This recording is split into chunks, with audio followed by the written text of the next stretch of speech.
di akhir zaman itu akan ada orang-orang yang mati walaupun dia hidup.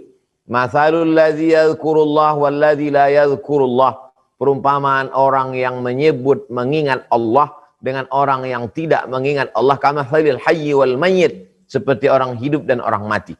Dunia tidak akan kiamat selagi masih ada orang menyebut Allah. Adapun orang yang menyebut mulutnya kata Allah tapi hatinya lalai, maka dia termasuk orang yang lalai. Karena standar lalai itu bukan pada mulut. Tidak ada yang lebih pahit dari berharapnya hati kepada Allah. Allahumma aftah lana hikmataka ya Allah.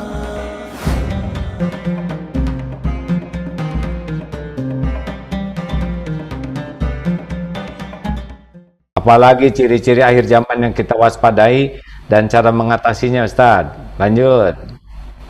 La taqumus sa'ah, tidak akan terjadi hari kiamat selama di atas muka bumi itu masih ada orang yang berkata Allah, Allah. Kemudian dalam Al-Quran dikatakan alladzina yadhkurunallah, orang-orang yang menyebut Allah. Qiyaman, ketika dia tegak, wa qu'udan, ketika dia duduk, wa ala junubihim, ketika dia berbaring. Ketika tegak, ketika duduk, ketika berbaring, dia menyebut Allah. Lalu kemudian ulama ikhtilaf tentang lafaz Allah tunggal saja. Al-khuruj minal khilafi aula, keluar dari ikhtilaf lebih selamat. Saya tidak ingin kita terlalu jauh mengkaji ikhtilaf, kita cari yang tidak ada ikhtilaf saja. Maka lafaz Allah, subhanallah, ada 4 kalimat yang paling dicintai Allah. Subhanallah, walhamdulillah, wala ilaha illallah, wallahu akbar. Kalimatani, 2 kalimat. Khafifatani alal lisan, ringan di lisan. Thaqilatani fil mizan, berat pada timbangan mizan. Habibatani ilar rahman, disukai Allah. Subhanallah wa bihamdihi subhanallahil azim. Artinya apa? Di akhir zaman itu akan ada orang-orang yang mati walaupun dia hidup. Mathalul ladzi yadhkurullah wal ladzi la yadhkurullah. Perumpamaan orang yang menyebut mengingat Allah dengan orang yang tidak mengingat Allah, kamathalil hayyi wal mayyit, seperti orang hidup dan orang mati. Dunia tidak akan kiamat selagi masih ada orang menyebut Allah. Adapun orang yang menyebut mulutnya kata Allah tapi hatinya lalai, maka dia termasuk orang yang lalai. Karena standar lalai itu bukan pada mulut. Kalaulah standar lalai itu pada mulut, orang tidur mengigau. Kalaulah standar lalai itu pada mulut, orang mabuk juga bicara, ngelantur. Kalaulah standar lalai pada mulut, anak kecil, orang gila, orang sakau, semuanya bicara. Tapi bicaranya tidak dianggap. Maka standar lalai tidak lalai bukan mulut, tapi kesadaran. Maka zikir sebenarnya adalah sadar. Sekarang banyak orang tidak sadar. Berapa banyak kita duduk di samping dia, berapa lama sama-sama nunggu pesawat, pesawatnya sama, jam keberangkatannya sama, tapi sudah duduk beberapa menit dia tidak sadar. Kenapa? Karena dia sudah di luar kesadaran. Yang membuat dia tidak sadar, televisi, handphonenya sampai 2, lihat kiri, lihat kanan, tidak ada kesadaran, kehilangan kesadaran. Jadi sebenarnya di akhir zaman kita berhadapan dengan umat orang, bangsa, manusia yang kehilangan kesadaran. Maka kalau kita mau selamat, kita mesti sadar. Islam mengajarkan kesadaran. Saat bangun tidur, dia benar-benar sadar bahwa dia sudah terbangun. Bagaimana kamu yakin bahwa kamu sudah bangun? Ada sebagian orang di televisi, dia bangun, dia cubit pipinya. Oh, aku sudah bangun. Bukan.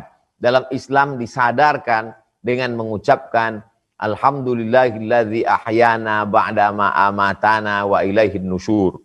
Lalu kemudian saat masuk WC dia disadarkan bahwa kakimu tadi betul-betul kau sadar masuknya kaki kiri. Dan mulutmu berkata Allahumma inni a'udzubika minal khubuthi wal khawa'is. Berapa banyak orang sudah ngaji tapi minumnya masih tangan kiri. Kenapa? Berarti dia tidak sadar. Berapa banyak orang sudah ngaji hafal doa makan, hafal doa tidur, hafal doa keluar rumah, hafal doa naik kendaraan, tapi makan nggak pakai bismillah. Berarti dia tidak sadar. Hanya baru sebatas pada hafalan. Maka perlulah kita mendidik diri kita menjadi orang-orang yang penuh dengan kesadaran. Kalau kita melangkah, langkah itu memang betul-betul kita sadar. Mengerti kita yang kita langkahkan ini apa, untuk apa, bisa dipertanggungjawabkan di hadapan Allah Subhanahu wa taala. Kalau kita bicara, maka pilihan katanya, diksinya yang dibicarakan itu, maka saya selalu amat sangat mohon maaf kepada kiai, kepada jamaah. Seringkali kalau ditanya selalu saya pakai poin-poin. 1, 2, 3 untuk menyadarkan diri saya karena saya selalu kadang keceplosan atau karena saya spontanitas. Jadi saya halaka mru'un lam ya'rif qadrahu, celaka orang yang tidak tahu jati dirinya. Jadi sebenarnya kalau ada ustadz, kiai ngajarkan kita istighfar 100 kali, sholawat 100 kali, la ilaha illallah 100 kali, jangan lupa hasbunallah wa ni'mal wakil, ni'mal maula wa ni'man nasir. Apa sebenarnya substansi dari amalan-amalan itu? Supaya kita sadar. Karena yang paling mengerikan adalah ketika kehilangan kesadaran. Tidak terjadi connecting antara batin dengan zahir. Maka ketika bercermin kita ingin ada koneksi antara zahir dan batin. Allahumma kama hassanta khalqi fahassin khuluqi. Tapi sebenarnya yang dipandang Allah SWT bukanlah sampul casing ini. Innallaha la yanzuru ila ajsamikum wala ila suwarikum walakin yanzuru ila qulubikum. Ala fil jasadi mudrah, ada segumpal, idza salahat salahal jasadu kulluh, kalau yang segumpal baik yang lain ikut jadi baik, wa idza fasadat fasadal jasadu kulluh, kalau rusak yang lain ikut menjadi rusak. Maka zikir-zikir, apapun doa-doa, apapun nasihat-nasihat yang masuk ke dalam hati kita, sesungguhnya guru kita ingin agar kita sadar, sebenar-benar sadar. Jadi yang kita tonton, yang kita lihat, yang kita dengar, yang kita katakan, yang kita pikirkan, yang terlintas di otak kita, yang terbersit di hati kita, yang tangan kita hayunkan, yang kaki kita langkahkan, yang mata kita kedipkan, kita benar-benar sadar dan bertanggung jawab di hadapan Allah Subhanahu wa taala. Makanya dipilih benda yang paling kecil. Famay ya'mal mithqala dzarratin khairan yarah. Pergi pagi, pulang petang, peras keringat, banting tulang, kesulitan, kesusahan, kepayahan, tetes peluh, keringat, air mata, letih, energi habis. Untuk apa? Berapa banyak orang sibuk mencari duit, dia tidak bisa menikmati duit, dibelikan makanan yang nggak bisa dimakan, dibelikan pakaiannya juga tidak menutup aurat, dibelikan ke tanahnya juga tidak bisa dinikmati. Setelah itu dia mati. Lalu untuk apa? Hidup dengan tidak ada kesadaran. Di akhir zaman orang semakin tidak sadar. Orang yang tidak sadar maka hukumannya mengerikan sekali. Lau kunna nasma'u, andai kami mau mendengar, au na'qilu, andai kami mau sadar. Na'qilu dari kata akal. Kalau kami mau sadar, maka sesungguhnya orang-orang filsafat yang katanya tidak bertuhan itu pun dia sadar. Makanya ada ungkapan, ketika aku berpikir maka aku ada. Ungkapan itu bukan dari hadis Nabi, itu ungkapan filsafat. Ketika aku berpikir maka aku ada. Berarti saat tidak berpikir tidak ada. Berapa banyak yang kita lakukan tidak dari kesadaran. Maka sesungguhnya apa yang kita lakukan pagi ini, saya Abdul Somad, saya kemarin WA dengan sahabat saya terakhir saya katakan, tolong kalau aku salah, kamu tegur aku dengan poin. Saudaraku Abdul Somad, salahmu 3, 1, 2, 3, supaya aku sadar bahwa aku salah. Saya pun karena sering berceramah menyampaikan jamaah iya aja, saya pun nanti bisa menjadi ustadz yang tidak sadar. Alhamdulillah ada Agim. Agim menyadarkan saya lewat teleponnya, lewat nasihatnya, lewat acara program mendekatkan. Walaupun dengan COVID ini kami tidak bisa berjumpa bertatap muka, tapi alhamdulillah saya diberikan kesempatan untuk bertemu beliau melalui aplikasi Zoom. Semoga kita menjadi umat yang sadar di akhir zaman. Kira-kira demikian. Masya Allah. Ini poin penting, sahabat-sahabatku sekalian.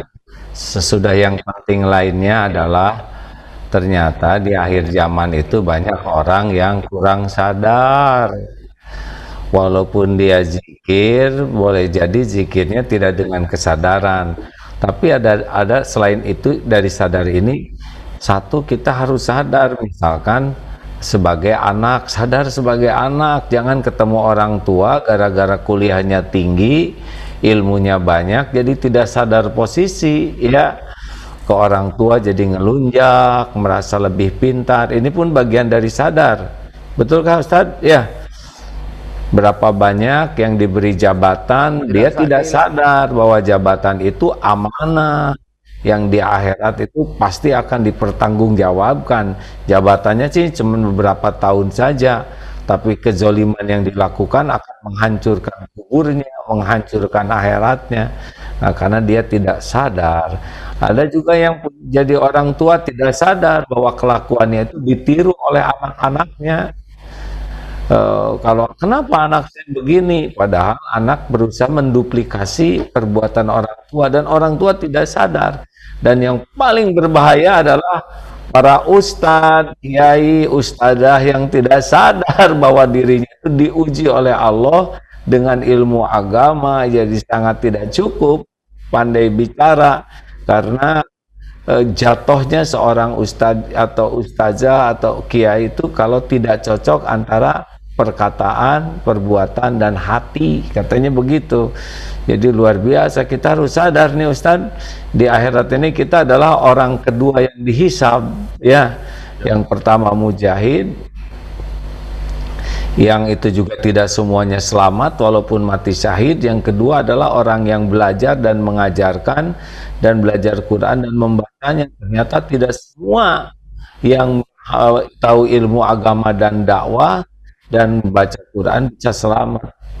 Karena apa? Karena tidak sadar, ya, bahwa dirinya akan dihisab. Ustaz, kita bakal dihisab yang kedua nih nanti. Ya Rob, harus siap nih Ustadz, apalagi ilmunya lebih banyak dari saya, lebih gawat. Harus siap, harus sadar, dan sadar siap setiap saat kita bakal meninggal. Betul? Ya, ilmu sadar ini penting, sadar diri, sadar posisi, sadar antara yang dikatakan dengan yang diperbuat harus sama dan di hati. Baik, yang ketiga Ustadz, apalagi ciri akhir zaman nih,